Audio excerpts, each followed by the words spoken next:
बड़ी खबर का रुख करेंगे। संजीव बालियान ने अमित शाह को लेटर लिखा है, अपने ऊपर लगे आरोपों की जांच की मांग की। सीबीआई से आरोपों की जांच कराने की मांग की है। संगीत सोम ने बालियान पर आरोप लगाए थे। संजीव बालियान मुजफ्फरनगर से चुनाव अपना हार गए और ऐसे में इस चुनाव नतीजे के बाद बीजेपी में दो अलग अलग गुट मुजफ्फरनगर में दिखे थे। हालांकि चुनाव के दौरान भी संगीत सोम और संजीव बालियान में दूरियां लगातार दिख रही थी और उसके बाद एक बड़ा आरोप संजीव बालियान पर संगीत सोम की तरफ से लगाया गया था। उस आरोप को लेकर यह लेटर लिखा गया है संजीव कुमार बालियान की तरफ से गृह मंत्री अमित शाह को। सीबीआई जांच की मांग की गई है। लेटर में क्या लिखा है ये भी बताएंगे आप कि प्रधानमंत्री के आदर्शों का जिक्र इसमें है और मीडिया के जरिए बात आई कि पश्चिम उत्तर प्रदेश के एक पूर्व विधायक के लेटर हेड पर एक पत्र पत्रकारों को वितरित किया गया जिस पर भ्रष्टाचार के आरोप लगाए गए हैं। उन्होंने कहा कि इनको मैं खारिज करता हूं, ऐसा कोई काम नहीं किया गया और आपके द्वारा उचित कार्रवाई की अपेक्षा का यहां जिक्र किया गया है। अवनीश विद्यार्थी हमारे साथ जुड़ चुके हैं।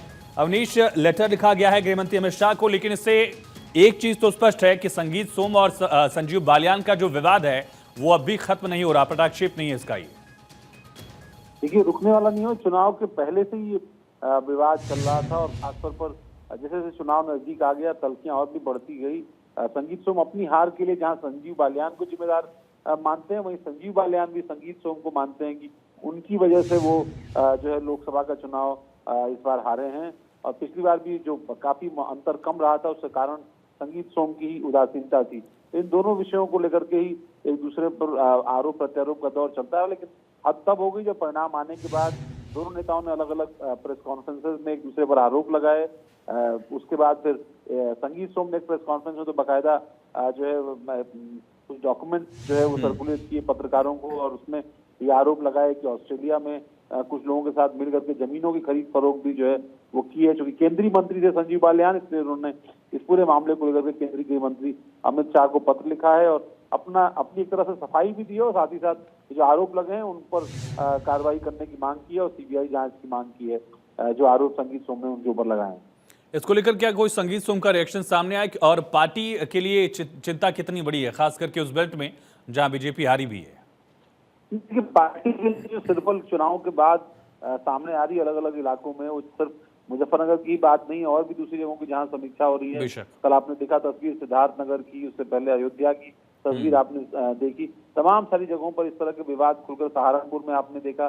तो एक दूसरे पर आरोप प्रत्यारोप का सिलसिला चल रहा है और ये जब परिणाम एडवर्स आते हैं तो इस तरह की चीजें होती हैं। अब बीजेपी कैडर बेस्ड पार्टी और उसमें अगर इस तरह की चीज होती है तो पार्टी आला कमान के लिए जरूर चिंता का विषय है। पार्टी कोशिश करेगी कि ये मतभेद खत्म हो या कम हो, क्योंकि पार्टी को आगे 2027 के उत्तर प्रदेश के चुनाव में भी जाना है और एक उत्तर प्रदेश उसका गढ़ रहा है और उस गढ़ में अगर उसको कहीं ना कहीं नुकसान हुआ है तो कहीं ना कहीं बड़े फेरबदल बड़ी सर्जरी की जरूरत उत्तर प्रदेश में पार्टी को जरूर महसूस हो रही होगी। जैसे आपने बताया कि अवनीश, ये चुनाव के दौरान या उससे पहले का विवाद है। विधानसभा चुनाव से इसका सिलसिला शुरू होता है जब संगीत सोम चुनाव हारे थे और वहां पर आरोप लगा कि बालियान की वजह से उनको शिकस्त झेलनी पड़ी थी, उनके गुट की तरफ से आरोप लगाया। इस चुनाव में भी हमने देखा संगीत सोम बीजेपी के लिए प्रचार कर रहे थे, लेकिन संजीव बालियान के लिए उन्होंने वोटों की अपील कहीं नहीं की।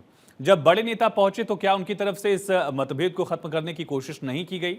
और बड़े नेता इसे कैसे देख रहे हैं, चाहे वो दिल्ली से बात की जाए, अमित शाह की, नरेंद्र मोदी की, लखनऊ में बात की जाए योगी आदित्यनाथ की, उनकी नजर इस विवाद पर कैसे है?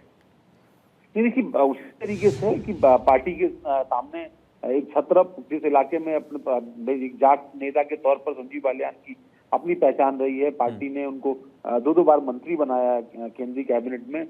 संगीत सोम एक फायरब्रांड नेता के तौर पर जाने जाते रहे हैं और उनकी एक अपनी भूमिका रही है। वो 2017 क्या कोई ऐसा एक चैलेंज दिखता है कि दोनों अलग अलग कम्युनिटीज के हैं और दोनों कम्युनिटीज को बीजेपी को साथ लेकर चलना है, किसी एक के खिलाफ एक्शन उस कम्युनिटी को भी नाराज करेगा, ये चैलेंज यहां दिखता है?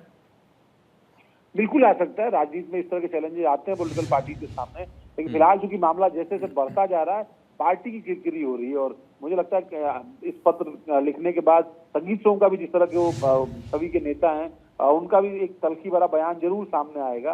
अगर पार्टी इसके अंदर इंटरवीन नहीं करेगी, कुछ बड़े नेता इंटरवीन नहीं करेंगे तो ये विवाद और भी गहराएगा और इसकी जड़ें काफी गहरी होती जाएंगी। तमाम जानकारी के लिए, समीकरण और विवाद पूरा समझाने के लिए बहुत शुक्रिया आपका अवनीश। तो पूरे मामले को लेकर संगीत सोम ने जो आरोप लगाए थे उस पर संजीव बालियान ने लेटर लिखा है और सीबीआई जांच की मांग गृह मंत्री अमित शाह से की है। अब देखना होगा कि क्या इसको लेकर कोई फैसला लिया जाता है या फिर दोनों नेताओं में जो मतभेद बहुत ज्यादा बढ़ गए हैं और जिसका पूरा असर इस चुनाव में पड़ा। यह भी माना गया कि मुजफ्फरनगर सीट बीजेपी आरएलडी के समर्थन के बावजूद अगर हारी तो इसमें कई बड़ी वजहें रही, कई बड़े कारण रहे जिसको शायद आलाकमान समझ नहीं पाया या फिर पार्टी में दोनों नेताओं का मतभेद पार्टी के रिजल्ट पर भी भारी पड़ा।